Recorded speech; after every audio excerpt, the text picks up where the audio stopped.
Assalamualaikum warahmatullahi wabarakatuh. Perkenalkan, nama saya Muriati Sarlaras, NPM 20191445500 Pendidikan Ekonomi dan Bisnis. Kali ini saya akan mempresentasikan tentang tugas akhlak dan etika dengan beberapa tema. Yang pertama ada pengertian akhlak dan keutamaannya.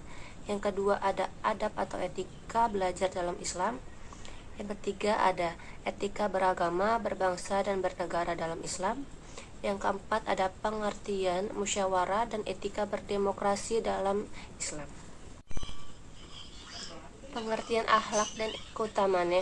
Pengertian akhlak ialah sebuah sistem nilai atau value yang mengatur tingkah laku dan pola sikap manusia di muka bumi.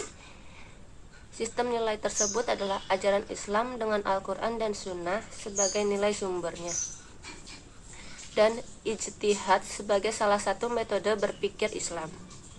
Kata akhlak sendiri berasal dari Arab, yaitu khuluq, yang artinya watak, kelakuan, tabiat, perangai, budi pekerti, dan tingkah laku.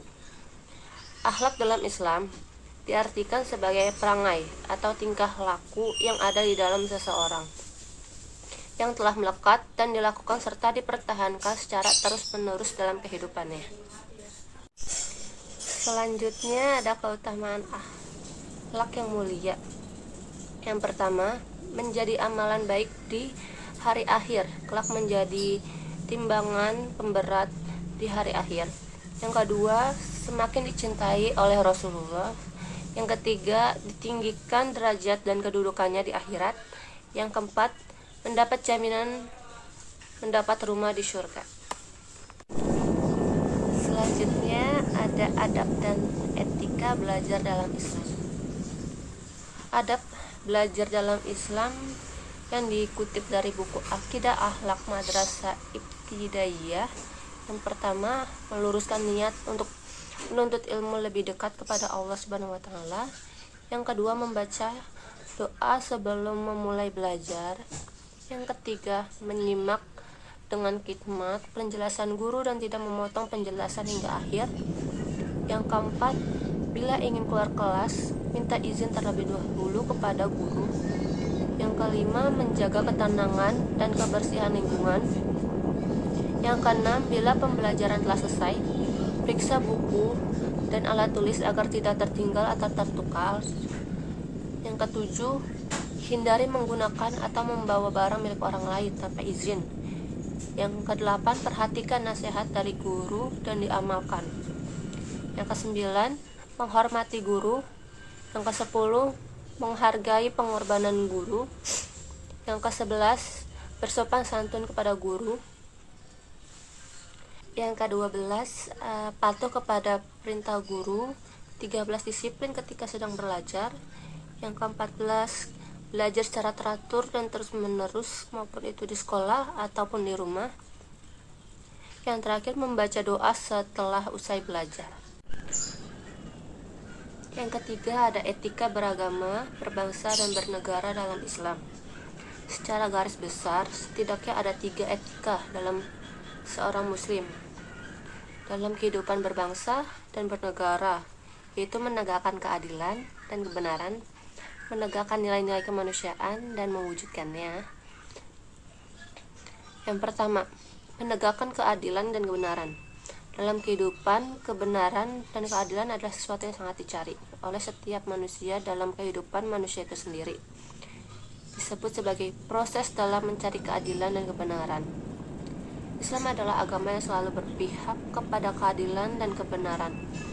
Bahkan menegakkan keadilan dan kebenaran dalam kewajiban setiap muslim kapan saja dan di mana saja. Yang kedua, menegakkan nilai-nilai kemanusiaan. Penegakan nilai-nilai kemanusiaan dalam Islam menjadi tujuan diturunkannya syariat yang mencakup 5 hal. Yang pertama, hak beragama. Yang kedua, hak hidup. Yang ketiga, hak intelektual. Yang keempat, hak kekayaan. Dan yang terakhir, hak keturunan. Secara sosiologis, ajaran Islam akan mengerucut pada 5 hal tersebut, karena 5 hal tersebut merupakan sesuatu yang sangat primer dan utama dalam kehidupan manusia. Dengan demikian, Seorang muslim berkewajiban menegakkan pentingnya nilai-nilai kemanusiaan dalam kehidupan berbangsa dan bernegara.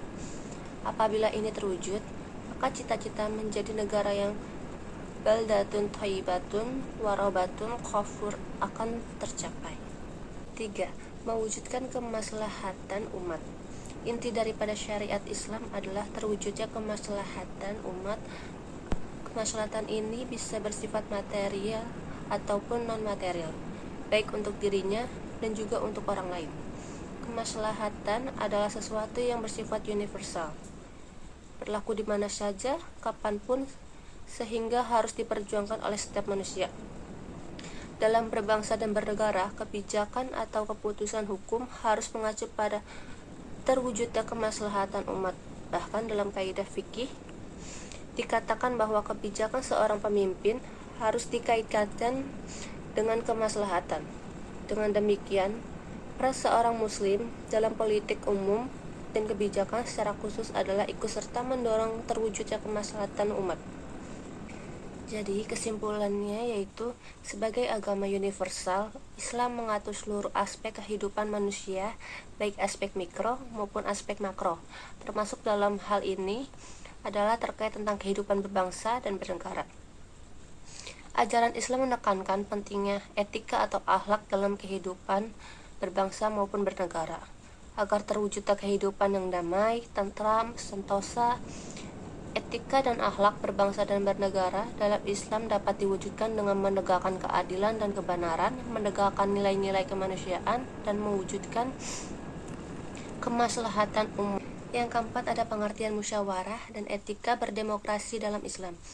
Musyawarah merupakan kegiatan perundingan dengan cara bertukar pendapat dari berbagai pihak mengenai suatu masalah untuk kemudian dipertimbangkan dan diputuskan serta diambil yang terbaik demi kemaslahatan bersama. Dalam Islam, musyawarah adalah suatu amalan yang mulia, penting, sehingga peserta musyawarah senantiasa memperhatikan etika dan sikap bermusyawarah sambil bertawakal kepada Tuhan yang Maha Esa, mengetahui dan Maha Bijaksana. Lapangan atau objek musyawarah adalah segala problema kehidupan manusia. Namun demikian, tidak semua persoalan dalam Islam bisa diselesaikan dengan cara bermusyawarah. Musyawarah hanya dilaksanakan dalam masalah yang tidak disebutkan secara tegas pada nas Al-Quran dan Sunnah Rasul. Banyak manfaat yang bisa dipetik dari musyawarah, namun yang paling penting adalah menghormati dan mentaati keputusan yang diambil atas dasar musyawarah, dengan harapan bisa meraih kesuksesan dengan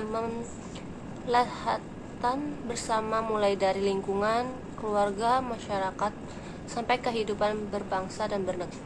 Definisi demokrasi. Istilah demokrasi berasal dari bahasa Yunani, yaitu demos, artinya rakyat, dan krator, artinya kekuasaan. Menurut Kamus Hukum, demokrasi adalah bentuk pemerintahan atau kekuasaan yang tertinggi, di mana sumber kekuasaan tertinggi adalah rakyat.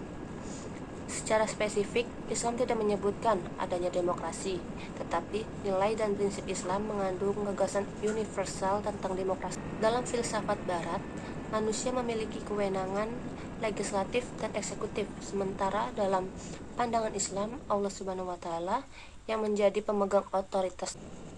Demikian presentasi tugas akhlak dan etika dari saya, Muriati Sari Laras. Mohon maaf bila ada salah kata dalam mempresentasikan tugas akhlak dan etika kali ini. Wassalamualaikum warahmatullahi wabarakatuh.